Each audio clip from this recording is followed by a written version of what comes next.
बिस्मिल्लाहिर्रहमानिर्रहीम। अस्सलाम वालेकुम वरहमतुल्लाहि वबरकातुह। तूफान गुजरने के बाद जब कश्ती जूदी पहाड़ पर रुकी तो उसमें से 80 अफराद उतरे। इस बारे में हज़रत अब्दुल्ला बिन अब्बास से रिवायत है कि तूफान नूह गुजरने के बाद 80 अफराद कश्ती से उतरे। उन्होंने और उनकी औलाद ने ज़मीन को नए सिरे से आबाद किया। वही लोग तूफान गुजरने के बाद इस दुनिया के बाशिंदे थे। हज़रत इमाम इब्न असाकर अपनी किताब तारीख़ दमिश्क ला बिन असाकर में लिखते हैं कि हज़रत आदम अलैहिस्सलाम के दुनिया में तशरीफ लाने से लेकर अब तक 9288 साल गुजर चुके हैं और हज़रत नूह अलैहिस्सलाम और हज़रत मूसा अलैहिस्सलाम का दरमियानी वक्फा 1907 साल है। हज़रत आदम और हज़रत नूह अलैहिस्सलाम के दरमियान 1142 साल का फ़र्क है। यानी हज़रत आदम अलैहिस्सलाम की वफ़ात के तकरीबन 1420 साल बाद तूफ़ान नूह का अज़ाब दुनिया पर वाक़ हुआ। जब ये 80 लोग कश्ती से उतरे तो ये शुरू में बाबुल के इर्द गिर्द आबाद हुए और वहाँ उन्होंने एक बाजार भी कायम किया जिसको सोके शमानीन यानी 80 अफराद का बाजार कहा जाने लगा। शुरू में ये मुख्तलिफ ज़बानें बोलते थे, फिर अल्लाह पाक ने उन पर करम किया और उनको एक नई ज़ुबान अरबी से मुतारिफ करवा दिया। हज़रत नूह अलैहिस्सलाम की औलाद के बारे में दो रिवायात पाई जाती हैं। पहली रिवायत यह है कि तूफ़ान नूह से कबल हज़रत नूह अलैहिस्सलाम की कोई औलाद ही न थी, जबकि दूसरी रिवायत जो कि काफ़ी मुस्तनद है कि तूफ़ान से पहले हज़रत नूह अलैहिस्सलाम की औलाद मौजूद थी, जबकि उनके बेटे साम की उम्र 98 बरस थी। ये याद रहे कि तूफ़ान नूह में तमाम इंसानियत को अल्लाह पाक ने हिलाक कर दिया सिवाय उन 80 अफराद के जो कि हज़रत नूह अलैहिस्सलाम पर ईमान लाए और कश्ती में सवार हुए। आज ये सारी दुनिया नस्ल नूह अलैहिस्सलाम ही मानी जाती है। अल्लाह पाक कुरान मजीद में फरमाता है और हमने उसको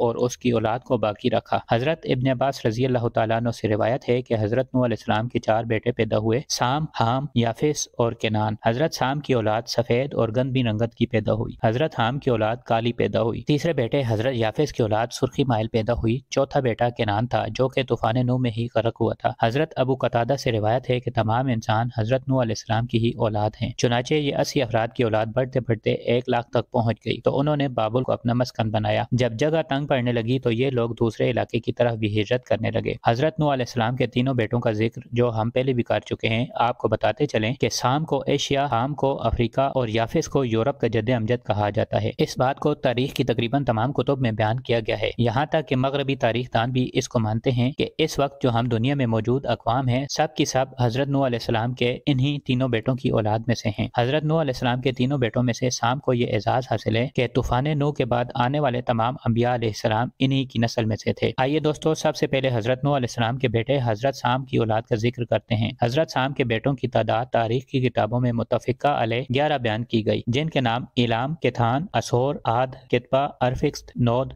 के, योद, अरशद और एहराम बयान किए गए हैं। इनमें से एहराम के 4 बेटे थे जिनके नाम ओस, जतर, होल और खिस थे। जतर के बेटे का नाम समोद था, यही हज़रत सालेह अलैहिस्सलाम थे और आप कौम आद के पैगंबर हुए। और ओस के 2 बेटे थे, उनमें से एक का नाम आद और दूसरे का नाम अबील था। आद से ही कौम आद वजूद में आई। अबील के बेटे यसरब ने एक बस्ती आबाद की जो उसके नाम की मुनासबत से यसरब मशहूर हुई। लेकिन जब नबी मुकर्रम हज़रत मोहम्मद सल्लल्लाहु अलैहि वसल्लम ने मक्का से यसरब हिजरत की तो उसका नाम मदीना मुनव्वरा रख दिया गया। साम के बेटों में से एराम के अलावा सिर्फ अरफिक्स की औलाद का तज़किरा तवारीख में मौजूद है। अरफिक्स के 2 बेटे शालेख और केमोरस थे। केमोरस फारिस का जद्द अमजद बना। केमोरस के 6 बेटे इराक, फारिस, स्यामक, शाम, तोर, दमगान अपने अपने इलाकों और उनकी नस्ल के मोरे से अलग कहलाए। इन्हीं में से स्यामक के बेटे होशिंग को फारिस के बादशाहों का जद्द अमजद कहा जाता है। इसी तरह अरफिक्स का जो दूसरा बेटा था शालेख, इसका सिर्फ एक ही बेटा था जिसका नाम आबिर था। तारीख दानों ने इन्हीं आबिर को हजरत हूद अलैहिस्सलाम भी लिखा है। जतर के बेटे समूद जो हजरत सालेह अलैहिस्सलाम थे, उनके 2 बेटे थे, एक का नाम फलज था और दूसरे का नाम यकतान था। फलज हजरत इब्राहिम अलैहिस्सलाम के जद्द अमजद हैं, जबकि यकतान के 12 बेटे थे और वो सारे अरब में आबाद हुए। इन्हीं की औलाद अरब ममालिक में फैली। ये थी हजरत नूह अलैहिस्सलाम के पहले बेटे साम की औलाद। अब हजरत नूह अलैहिस्सलाम के दूसरे बेटे हाम की औलाद की तफसील आपको बताते हैं। हजरत हाम के 10 बेटे थे, उनके नाम अकोश, हब्श, नाम, बोया, फोत, अफरज, सिंध, केनान, हरमज, मिस्र और हिंद थे। इनमें सिंध की औलाद ने सिंध, केनान की औलाद ने केनान यानी शाम, मिस्र की औलाद ने मिस्र, हब्श की औलाद ने हबशा और हिंद की औलाद ने हिंद को आबाद किया। इस तरह मिस्र को मिस्रियों का जद्द अमजद कहा जाता है। उसके बेटों के नाम बोदमी, अनासी, लयामी,